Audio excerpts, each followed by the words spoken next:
parties here, and they'll be coming in just a minute. I'd like to remind the people who have called in on the teleconference, please mute your phones. Once we begin to take questions, we'll take questions from the House first, and then we'll go ahead and move to the people who have called in on the phone. So we're ready.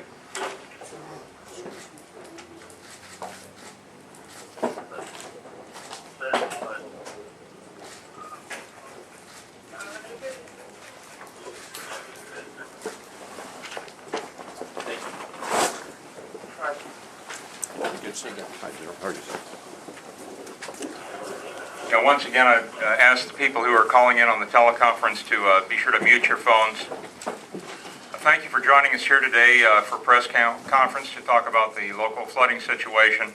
I'd like to first of all recognize some of our special visitors, Congresswoman Joanne Emerson, Sheriff Moore from Mississippi County, I believe is here, Colonel Hagler from the Missouri National Guard, Captain Rydens from Troop E of the Missouri State Police, commanding officer, and Mr.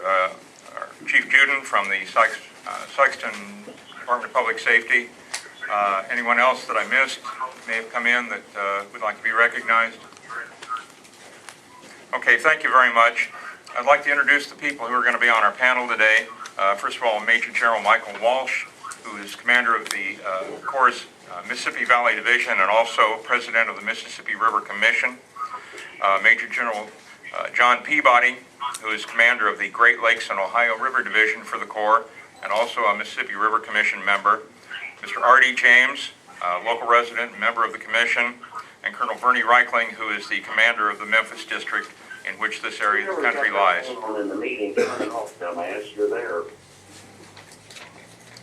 Okay, I'd just like to go over a couple of ground rules.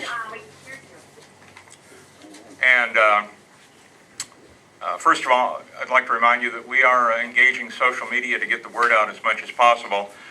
If we don't have your email address, and I invite you to be sure to share that with us. We're up on Twitter, Facebook, and try to get the maximum amount of information out so you can share it with your readers, your viewers, your listeners. We'd ask you to please hold your questions until everyone has finished their opening remarks. General Walsh and his party are on a tight schedule, so we need to wrap up as quickly as he needs to get back in the air and back on his way. To give you a rundown of what's going to happen, General Walsh is going to give us a big picture of the current situation. General Peabody is going to talk about the situation with Kentucky and Barkley Lakes, which fall in his division. Mr. James is going to give a statement, and then we'll open the floor to questions from you. So with nothing else, General? Thank you, Jim. And please mute your phone. Thank you, and I appreciate you all being here today. We took off this morning from where my headquarters is in Vicksburg, Mississippi. We went up to pick up some of our other members of the Mississippi River Commission. We went to Cincinnati and we picked up General Peabody. So we flew over the Ohio. We flew over the Kentucky Barkley, where he's holding back waters, and I'll have him talk, and he'll talk about that in just a little bit.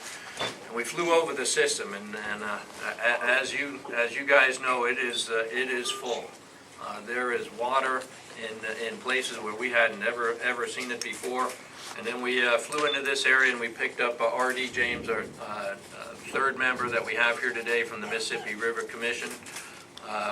Our other commissioner from the Northwest Division, General John Peabody, he and I are in constant contact with General Peabody and the other members of the commission as well. So we're all tracking exactly where we are in the system. As you guys know, the Cairo gauge as of this morning and this afternoon is at 59.19. It's not been the highest that it's ever been in the history, but it's getting pretty close to it. 59.5 is the highest that the Cairo's gauge has been in history. Currently, we're at 59.19. As you recall from my discussions earlier, the project that we have put in, the Mississippi River Tributaries Project, which the Mississippi River Commission has been working on since 1928. That system we've been working on since the flood of 27, with the requirement of never having a flood like that again in this area. So since 1928, we've been putting the levees and the flood walls together to prevent those type of floodings that we had in 1927. In that design of this project, there are 4 floodways.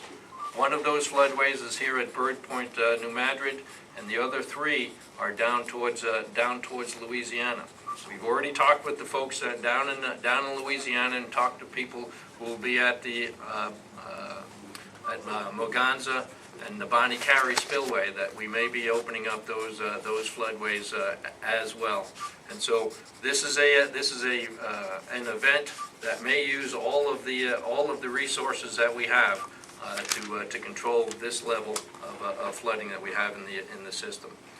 Public safety and protecting lives, again, is the Corps' #1 mission. Is how do we every decision we made is calculated into public safety and protecting lives.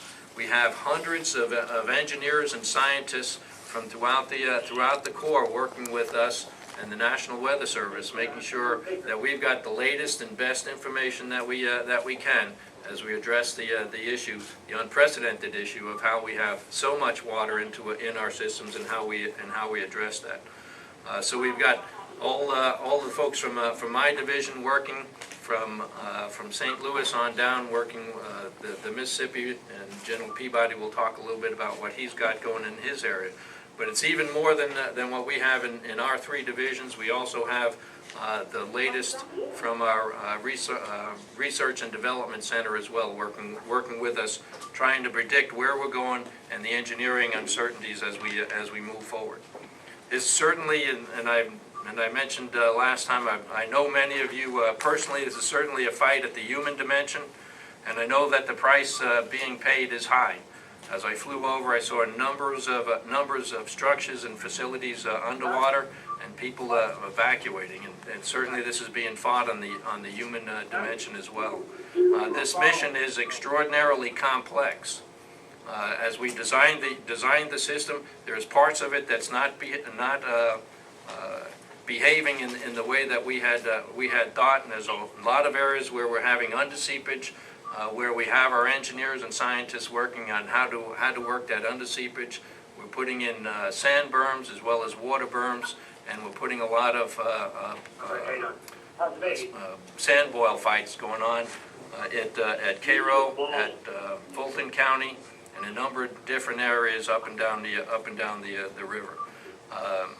We've really been able to take a tremendous amount off of the Cairo gauge because of what's been going on in the Great Lakes and Ohio River Division, and that'll be General Peabody, and he'll talk to you about it in just a minute.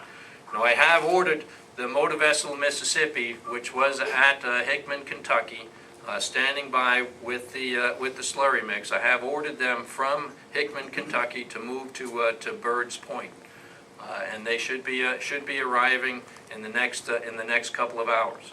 That's one of the many decisions that we make before and if we ever get to the decision of operating.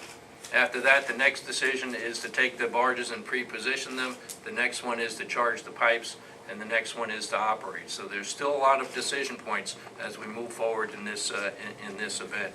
The forecast, as you know, and it's certainly raining here now, is we'll get to 60.5 on the Cairo gauge, and we're projecting that in the 2nd and 3rd of May. So we're keeping a close eye on that, and we're also keeping a close eye on the system. As I mentioned, this system, the Mississippi River Tributaries Project, has never been under this type of pressure before, and there's different places of it where things are beginning to degrade. We'll put people into those positions, and we'll flood fight them back into where they become stabilized. So we're keeping track of the Cairo gauge, and we're also keeping track of the system. With that, perhaps General Peabody will give us an update on what's going on in the Kentucky park. General Peabody. Thanks, Mike. Well, good afternoon, everyone. Thanks for being here. It's my honor to support General Walsh and Mississippi Valley Division and the Mississippi River Commission in this historic flood fight. In July of 1969, the town of Norwalk, Ohio got flooded out, and my father's business was flooded. And I have a visceral understanding of the impact of floodings to people, and the Corps of Engineers' mission, as General Walsh said, is to protect public safety, minimize the flooding, and minimize the damage to property, and minimize the impact of lives to the degree that we can. Now, part of the way we do that in the Ohio River Division, or the Ohio River Basin, is by operating, as General Walsh said, the Kentucky and the Barkley Lake dam flood control projects in coordination with the Tennessee Valley Authority. Right now, as of an hour ago, that pool level has risen to a record level. So we are holding back as much water as we can, while at the same time balancing reserve storage for the future rain that we're going to see coming up in the next 4 days, because we have to hold back the water that's going to fall on that system there as well. When it gets up to 375 feet, we can't hold water anymore, and there's a threat that we could lose the project due to overtopping, so we have to manage to somewhat under that level. Currently, we're just above 370 feet. We're also holding back as much water as we can on all the projects on the Cumberland River, which are the main projects that we have that store water that feed into Kentucky and Barkley Lake. In addition, 2 days ago, I took the unprecedented step of ordering all the districts in the Ohio River Basin to start holding back water at all of their reservoirs, even though the outflows from those reservoirs are in general very modest and very low in comparison to the almost 2 million cubic feet per second that are passing at Cairo now. As General Walsh's deputy said the other day, we could win or lose this fight by inches, and each inch equates to 5,000 cubic feet per second at this river stage. So in anticipation that we may have additional bad weather and that we may have high water for some period of time, and knowing that we can't get perfect predictions from the Weather Service and that our models are just imperfect models of what actually happens on the ground, we're holding back all the water that we can in the entire Ohio River Basin without flooding the local folks that are protected by those projects as well.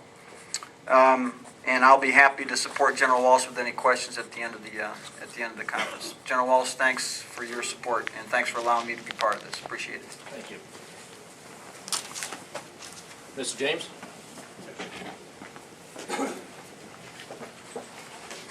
I am R.D. James. I've been a member of the Mississippi River Commission since 1981. I've seen this type flood fight many times, but not to this extent. Folks, this is the largest flood any of us will see in our history, I hope. We're looking at 60.5 feet at Cairo, which surpasses the 1937 flood. We are focusing here today on the Birds Point, New Madrid Floodway area. That just happens to be the first point of attack for the MRT project that the Commission's faced with. This major historic flood will move all the way to the Gulf of Mississippi, Mexico by way of the Mississippi River and the Atchafalaya rivers.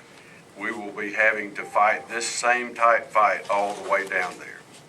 I will tell you that I have been hand in hand with these generals for about the past 10 days, and you can rest assured that every asset they have are working to try to prevent using the Birds Point, New Madrid Floodway.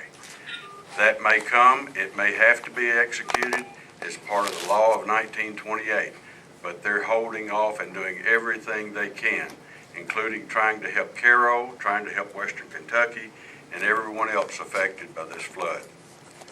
For more personal respect, I would like to let everyone know that the sheriffs of New Madrid County and Mississippi County, they are your point of contact.